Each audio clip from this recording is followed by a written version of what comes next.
Mesdames et messieurs, bonjour. Vous suivez l'élan africain et je vous en remercie.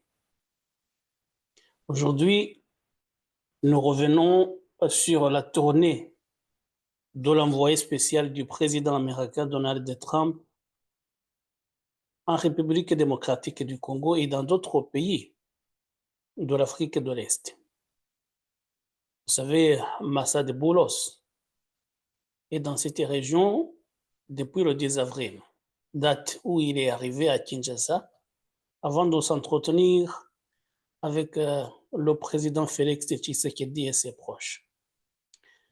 Mais avant peut-être de parler de la tournée en question de façon générale, il faudrait d'abord revenir sur les interlocuteurs de l'envoyé spécial américain dans cette région, puisque justement, en soi, ça dit grand-chose. Ça veut dire les interlocuteurs, qui sont les principaux acteurs dans la crise qui secoue actuellement l'Est de la République démocratique du Congo. Donc, l'envoyé spécial américain a ciblé plutôt les États. Ça veut dire le Congo, la République démocratique du Congo, le Rwanda, l'Ouganda et le Kenya. Ce sont les principaux acteurs et c'est les responsables de ces États que la délégation américaine a voulu rencontrer. Nous allons revenir sur ces différents acteurs de façon un peu détaillée. Mais ce que je veux dire ici, souligner, c'est qu'il n'a pas voulu rencontrer la rébellion du M23. Alors que normalement, si les États-Unis veulent s'engager dans la résolution de la crise, on se serait attendu à ce que les rebelles également soient invités à rencontrer Massa Debolos et sa délégation. Donc, ça veut dire que la rébellion a été exclue. Pourquoi? Justement, c'était un message fort. Commençons d'abord, nous avons eu l'occasion d'en parler, à part la première étape de la tournée qui était la République démocratique du Congo. Nous en avons parlé, nous n'allons pas. Vous savez, la République démocratique du Congo, après la rencontre entre les deux délégations, il y a eu une communication officielle. On a suivi la conférence de presse qu'a tenue Massa Debolos à Kinshasa. Quand il s'est rendu à Nairobi, il a rencontré évidemment le président kenyan William Ruto, et puis il s'est entretenu avec une délégation dirigée par le ministre des Affaires étrangères Musalia Mudavadi. Mais après la rencontre, il a été plutôt question des relations bilatérales entre les États-Unis et le Kenya. We want to establish cordial working relations with the Trump administration as we move forward. We have had over 60 years of partnership with yourselves, and we've cooperated in many different realms. From an economic point of view, there's a lot of opportunities that can be gained by all parties here, whether it's Kenya or Rwanda or Uganda or Congo or Burundi or Zambia or Angola. All the other regional and neighboring countries can benefit from this economically. We can talk about many other details, but this shall be a win-win solution. Il n'a jamais été fait mention dans le communiqué final des efforts de paix, du processus de paix à l'est de la République démocratique du Congo, alors que normalement c'était l'objet principal de cette visite. Même son de cloche à Ouganda, après la rencontre avec le président Museveni, rien de particulier n'a été déclaré. Mais au Rwanda, justement, puisqu'il s'est rendu au Rwanda en début de cette semaine, ça veut dire mardi, le 8 avril 2025, pardon. Et on peut dire que la rencontre entre Massad Boulos et le président Paul Kagame ne s'est pas très bien passée. D'abord,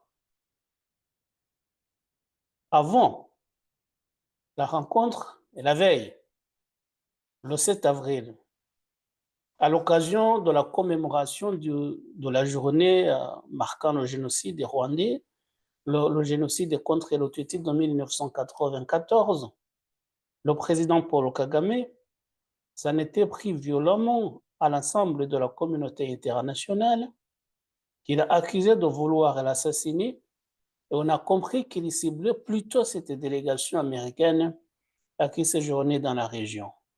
Et vous vous souvenez, il a employé des mots très forts.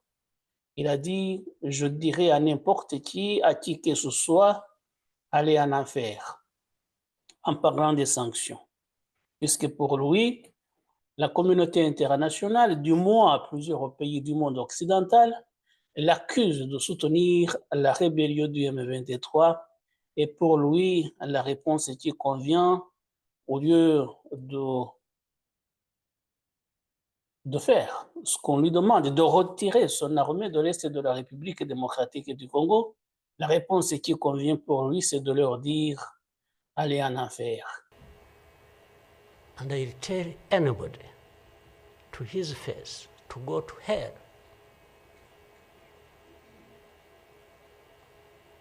If anyone comes around and thinks they can, they come and say, hey, we're going to sanction you. To what? Go to hell.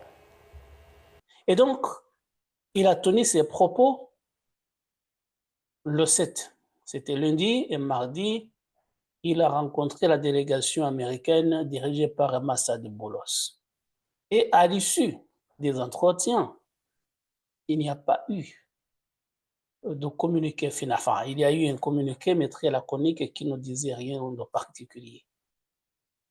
Et ce qu'on retient également, c'est que, alors qu'à Kinshasa, par exemple, Massad Boulos avait tenu une conférence de presse en compagnie de la ministre des Affaires étrangères, Madame Thérèse Kayikoamba-Wagner, mais à Kigali, la conférence de presse de Massad Boulos n'a pas eu lieu ni à la présidence, ni au ministère des Affaires étrangères, mais plutôt à l'ambassade des États-Unis à Kigali.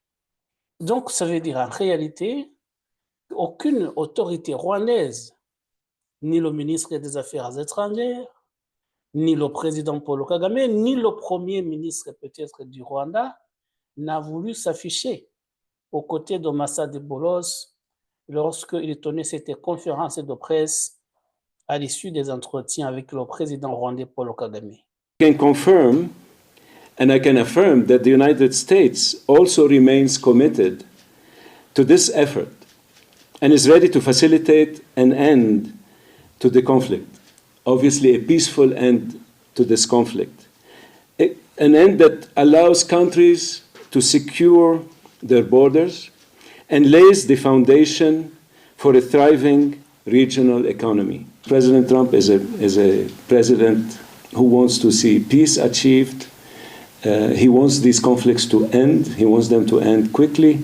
He strongly believes that the people have suffered immensely, and it's enough, it's about time. This particular conflict in question has gone on for close to 3 decades. It's about time to see an end, a peaceful end to it. Donc, ça veut dire en réalité que la rencontre a été tendue. Et ça veut dire en réalité que les deux délégations ne mettaient pas sur la même longueur d'onde. Et évidemment, quand on avait suivi ce qu'avait déclaré publiquement le président Paul Kagame lundi, on comprend que le courant ne passait pas.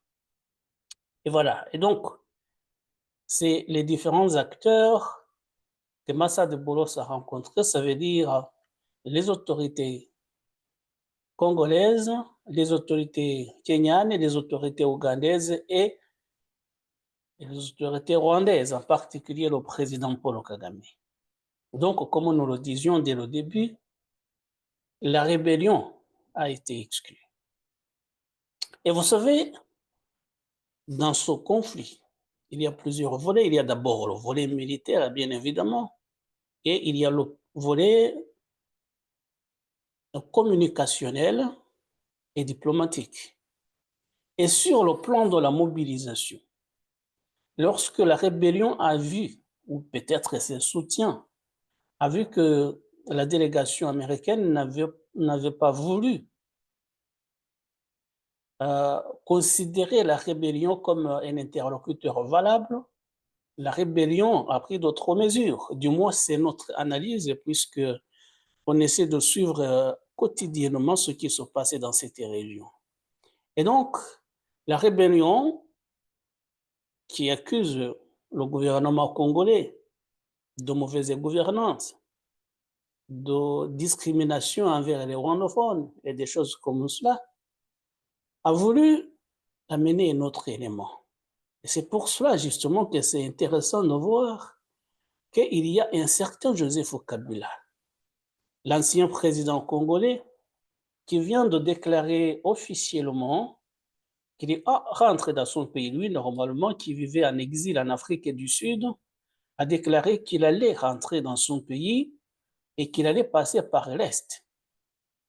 Entendez par là, justement, qu'il passera par le Rwanda, ou qu'il passerait par le Rwanda et qu'il va s'installer probablement dans les provinces, dans les territoires occupés par la rébellion AFC M23. Et vous savez déjà que le Congo accuse Joseph Kabila d'être le principal parent de la rébellion de l'AFC M23. Et donc, si Joseph Kabila veut s'installer dans les territoires occupés par la rébellion, c'est qu'il confirme, si besoin en était, qu'il est effectivement un des responsables de ce qui se passe à l'est de la République démocratique du Congo. Évidemment, on va y revenir, on va voir comment les choses vont évoluer, mais ça veut dire tout simplement que Joseph Kabila reconnaît par cet acte, par les déclarations qu'il vient de faire, qu'il est en connivence, qu'il est de connivence avec les responsables de la rébellion qui mettent l'Est de la République du Congo à feu et à sang. Et donc, c'est un élément de taille. Pourquoi est-ce qu'il prend ce risque? C'est que pour lui, il veut s'imposer comme un interlocuteur. Puisque les Américains n'ont pas voulu rencontrer la rébellion, lui qui a la stature de chef d'État, puisque justement, il a dirigé le Congo pendant 18 ans. Il dit, si je suis là, à l'est de la République démocratique du Congo, si je suis avec les responsables actuels, du moins qui se déclarent comme responsables de la rébellion, la prochaine fois que Massad Boulos viendra dans cette région, il ne pourra pas ne pas me rencontrer. Donc, Joseph Kabila veut s'imposer comme un interlocuteur. Ça, c'est le point important qui est intervenu. Peut-être que les gens n'ont pas voulu considérer, mais qui est important. Ça veut dire que Joseph Kabila veut s'imposer dans ce qui se passe, du moins sur le plan diplomatique, dans cette partie de son pays. Il y prend le risque justement, puisque beaucoup de Congolais maintenant considèrent les responsables de la rébellion comme des traîtres. Et donc, ça veut dire lui aussi qu'il va être considéré comme quelqu'un qui a trahi son pays, ce qui est un peu vrai d'ailleurs. Et donc, que s'il vient et qu'il se considère comme un des responsables de la rébellion, c'est que même quand il dirigeait le pays, il avait accepté ce qui se passait à l'Est, qu'il avait vendu, plus ou moins vendu, cette partie du territoire ses maîtres rwando-ougandais. Et donc maintenant, il le reconnaît officiellement et il devra en assumer les conséquences. Pour revenir justement aussi à la tournée de Massa de Boulos, nous avons vu, quand il était au Kenya, nous venons de le dire, la déclaration faite par le ministre des Affaires étrangères, Musalia Mavudevadi, s'est contenté de parler des relations bilatérales entre les États-Unis et le Kenya. Mais dans le même temps, il y a eu une déclaration qui n'a pas échappé au public. Ça veut dire, au moment même où séjournait la délégation américaine à Nairobi, l'ancien vice-président Rigathi Gachagua a accusé officiellement le président kenyan William Ruto de soutenir la rébellion du M23 pour ses intérêts. Ça veut dire qu'il y aurait un partenariat officieux entre la rébellion du M23 et le Kenya pour vendre les minerais tirés par la rébellion dans les parties qu'elle contrôle. I mean, this is not right, you know. And he really hated me for raising that matter. Okay. And he was very bitter. Again, you know, he's also interfering with DRC.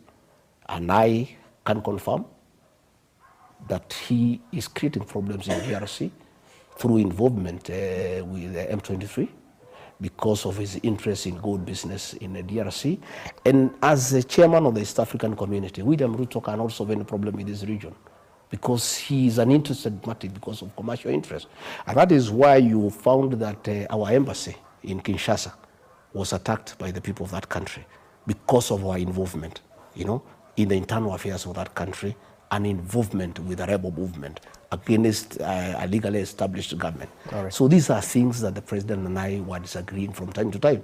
Because I told him, you know, again, people from Foreign Affairs came to see me. I went to see him. Again, he really told me off, you know, and told me to keep off Foreign Affairs and leave it to him and the Minister for Foreign Affairs. I said, Mr. President, this has to do with the stability of our region. So I want to say to us, the international community, to put an eye on this country.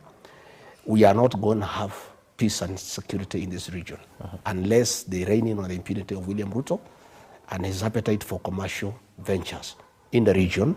Because of his appetite for commercial ventures, he is putting the country in an embarrassing diplomatic position and is endangering peace and security within the region. Autrement dit, le Kenya, maintenant, on le savait déjà, William Ruto était soupçonné, voire a été accusé régulièrement de soutenir le président Paul Kagame, mais on pensait peut-être que c'était pour des raisons sentimentales, qu'il entretenait des relations avec le président rwandais, mais personne n'avait imaginé qu'en réalité c'était pour des affaires, pour des intérêts économiques, que lui aussi il participait à la vente illégale des minerais congolais. Donc ça veut dire qu'il y a des minerais qui partent du Kenya, qu'exporte le Kenya, portant l'étiquette kenyane, alors qu'en réalité, ça vient de l'Est de la République démocratique du Congo. Autrement dit, il n'y a pas que le Rwanda qui vend officiellement des minerais, il y a aussi le Kenya. Et l'Ouganda d'ailleurs, l'Ouganda maintenant, et qui entretient des partenariats bien visibles avec le Congo, qui dispose des troupes à l'Est de la République démocratique du Congo de façon officielle, en accord avec le gouvernement de Kinshasa. Mais l'Ouganda également participe à cette vente illégale des minerais ou d'autres ressources congolaises et exporte également vers des pays lointains. Dans d'autres cas, en d'autres termes, si on essaie d'y voir de plus près, ça veut dire que les acteurs qu'a rencontré Massa de Boulos, mis à part les autorités congolaises de Kinshasa, les autres interlocuteurs étaient en réalité des gens qui soutiennent la rébellion, d'où peut-être les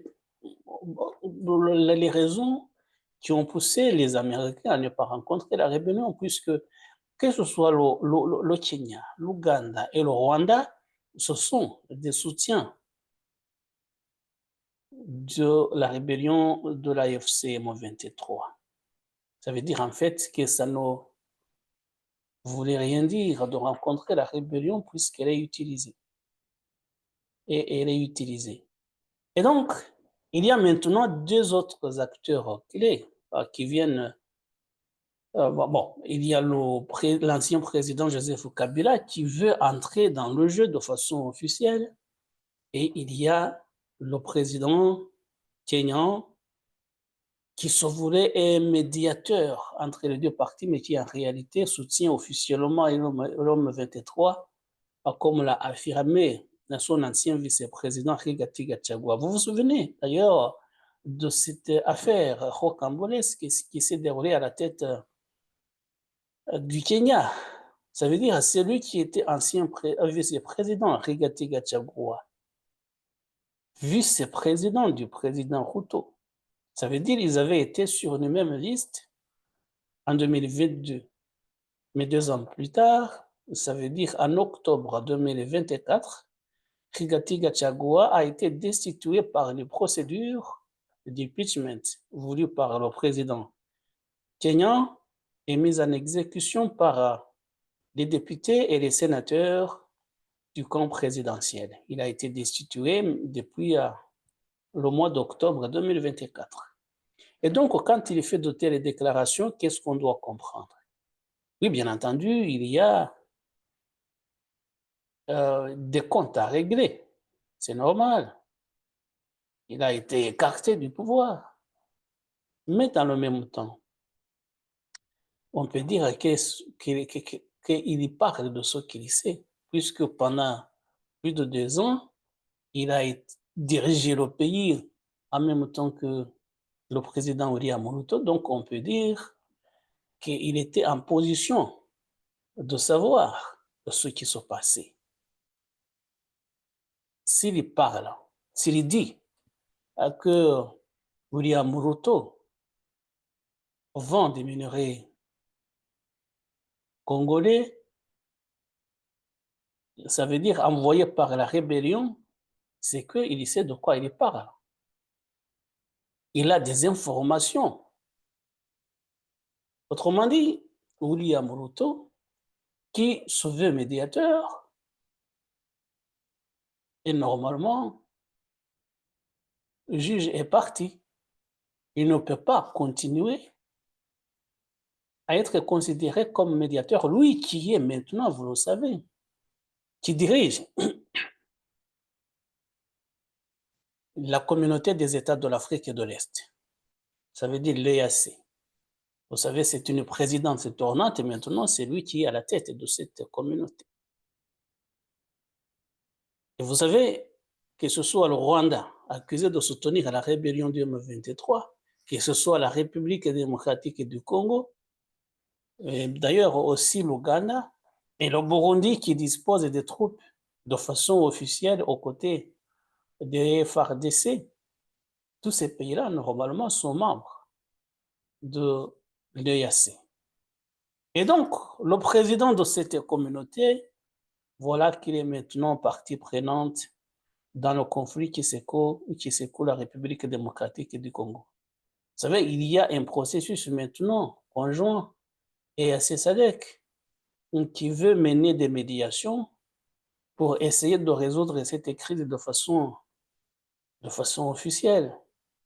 Mais maintenant que Rigathi Gachagua a révélé le secret, peut-être même que beaucoup de dirigeants connaissaient, mais pas de façon, qui n'avaient pas été divulgués de façon officielle. Est-ce que maintenant, le président kenyan pourra continuer à exercer une sorte de médiation? Ce sera compliqué, puisque les autorités congolaises maintenant, qui le savaient certainement, mais qui avaient accepté de jouer le jeu, les autorités congolaises pourront lui dire maintenant à monsieur le président Vous savez ce qu'a dit votre ancien vice-président, vous ne pouvez pas être médiateur dans ce conflit, puisque vous avez des intérêts à défendre. Et donc, ce sera compliqué pour le président kenyan, en même temps, un président en exercice de la communauté des États de l'Afrique de l'Est. Et voilà. Et dans le même temps, justement aussi, parlons de ces pourparlers de paix et qui ont repris à Doha au Qatar. C'était mercredi 9 avril 2025. Il y a eu des informations qui ont circulé et qui estimaient que, en fait, les pourparlers avaient été reportés sine die. Mais en fait, non. Les deux délégations sont bien au Qatar, à Doha. Ils ont commencé à discuter. Mais comme le Qatar ne veut pas que ce qui se dit entre les deux délégations soit rendu public, que les responsables des uns et des autres sont empêchés de parler au public, aux journalistes. C'est pour cela, en fait, que les gens avaient pensé que peut-être les pourparlers n'avaient pas eu lieu. Mais en réalité, les deux délégations sont bien en Doha et ont commencé les discussions. Il y aura peut-être, à l'issue des entretiens en question, des communications officielles, on saura, puisque maintenant, ce sont des pourparlers qui sont entrés, comme on l'a entendu, dans le fond. On saura, il y a des exigences et des autres. On apprendra peut-être plus tard ce qui a été décidé, les concessions des uns et des autres, mais pour cela, justement, il faudra attendre.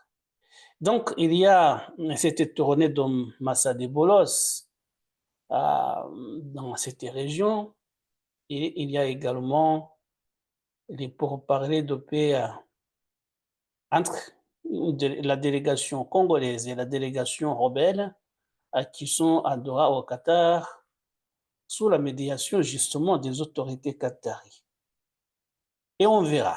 Mais aujourd'hui, ce qu'on voulait dire, on voulait se poser la question, se demander si la tournée de Massa Boulos dans cette région allait avoir une certaine influence, avoir un impact sur le déroulement de ce qui se passe, le déroulement des hostilités dans cette partie de l'Est de la République démocratique du Congo. Évidemment, on ne le sait pas encore. Puisque maintenant que Massa Boulos vient de terminer cette tournée, on apprendra quand il sera arrivé chez lui aux États-Unis qu'il aura rendu son rapport au président américain Donald Trump. On verra ce qui va être décidé. Mais comme on l'a vu, c'est ce que nous voulions insister là-dessus, ce qu'on a vu, c'est qu'il a communiqué quand il était à Kinshasa et il a communiqué quand il était à Kigali. La communication au Kenya a été très laconique et puis on n'a pas vu de communication officielle en Ouganda. Et il a voulu justement dire, parce que ce sont les principaux antagonistes dans cette région. Même si, comme on vient de le voir, le président Ruto soutient la rébellion, l'Ouganda soutient plus ou moins la rébellion. Il n'y a que le Burundi dans cette région qui soutient la République démocratique du Congo, mais Massa Boulos ne s'est pas rendu au Burundi. Et donc, les principaux antagonistes, c'est en réalité la République démocratique du Congo et le Rwanda. Et c'est pour cela qu'il a voulu communiquer quand il était dans les deux capitales. On a vu, quand il était à Kinshasa, la communication a été plus ou moins transparente. Qu'est-ce qu'on a appris? Qu'il était à Kinshasa pour parler de l'accord entre les deux pays Ça veut dire accord, accès privilégié aux terres rares, aux minerais, en échange de la sécurité. Et d'ailleurs, pour l'instant, on ne sait pas ce qu'il va décider parce que ce qu'il a dit, c'est que les négociations commencent, que les États-Unis étaient intéressés par la proposition américaine, mais que justement les deux parties allaient se mettre d'accord de la façon dont cet accord serait mis en pratique. Donc là, on l'a vu, c'était de façon transparente. Pour lui, les investisseurs américains vont s'établir en République démocratique du Congo, y compris à l'est de la République démocratique du Congo, dans les parties occupées actuellement par la rébellion. Et pour cela, il fallait que les hostilités cessent. Il fallait justement que le Rwanda retire ses troupes pour que on commence à investir, à faire les affaires. Et à Kigali, justement, aussi, aux grandes dames des autorités rwandaises, c'est ce qu'a répété plus ou moins Massa de Boulos. Nous disions que les entretiens ne se sont pas très bien passés, même si ça n'a pas été dit officiellement, mais on l'a compris. Dans sa déclaration, dans sa conférence de presse à l'ambassade américaine à Kigali, Massa de Boulos a dit à peu près la même chose que ce qu'il avait dit à Kinshasa. Il a dit: je me suis entretenu avec le président rwandais Paul Kagame. Nous nous sommes mis d'accord pour l'arrêt des hostilités. Et donc, pour les États-Unis, nous voulons que la paix revienne à l'est de la République démocratique du Congo et nous voulons faire des affaires. Et nous avons demandé au Rwanda de participer au partenariat économique qui va être mis en place s'il le veut. Ça veut dire de façon officielle d'engranger un partenariat économique et de faire les affaires dans le cadre commercial. C'est à peu près ce qu'a dit Massa de Boulos. Sous-entendu, évidemment, pour que cela soit possible, il faut que Kigali retire ses contingents militaires établis dans cette partie de l'Est de la République démocratique du Congo. C'est pour cela que Paul Kagame, puisqu'il était au courant de ce qu'allait lui demander la délégation américaine avant même son arrivée à Kigali, c'est pour cela que Paul Kagame était nerveux lors de la cérémonie de commémoration de la journée du génocide le 7 avril à Kigali. On a vu d'ailleurs le lendemain des entretiens, Massa de Boulos s'est rendu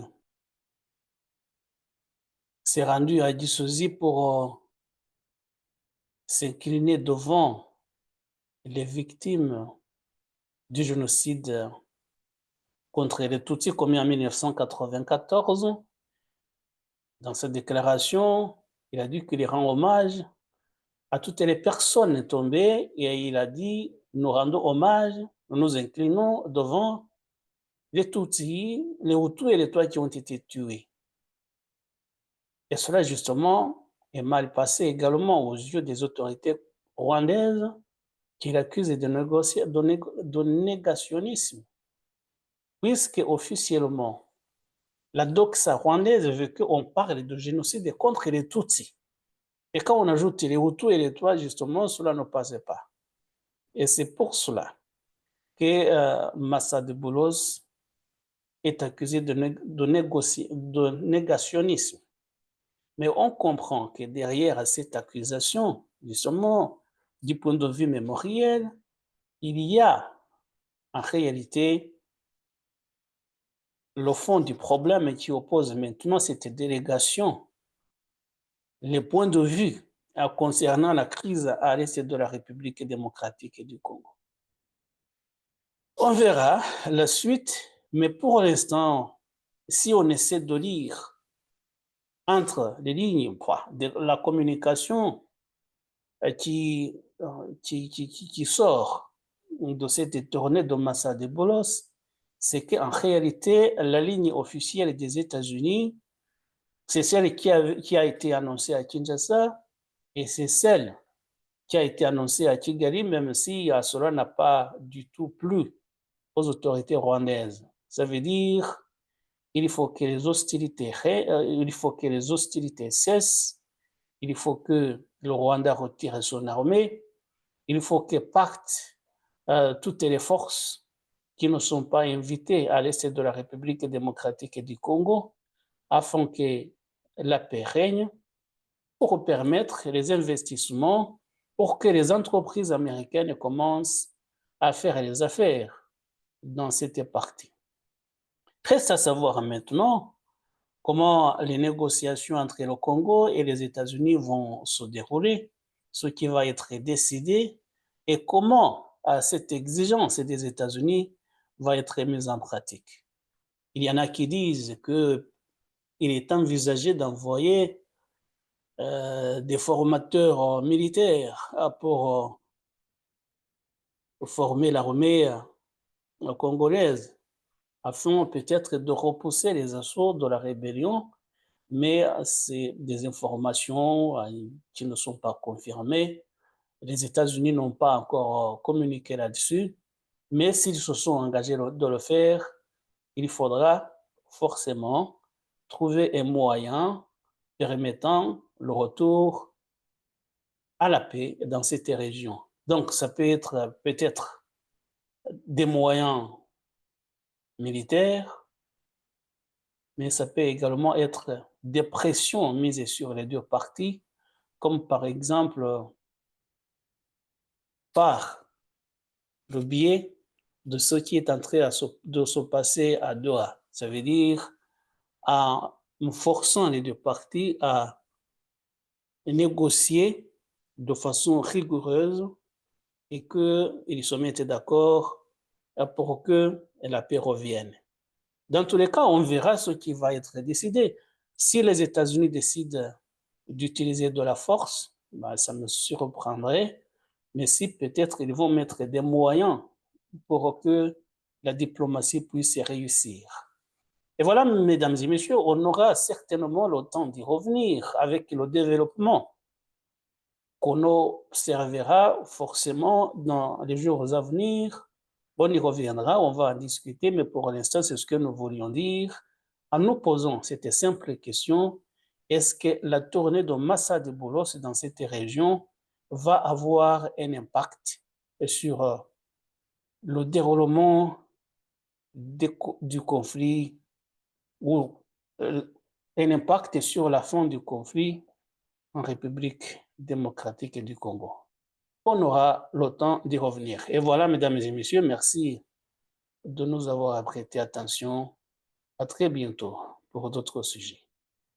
Au revoir.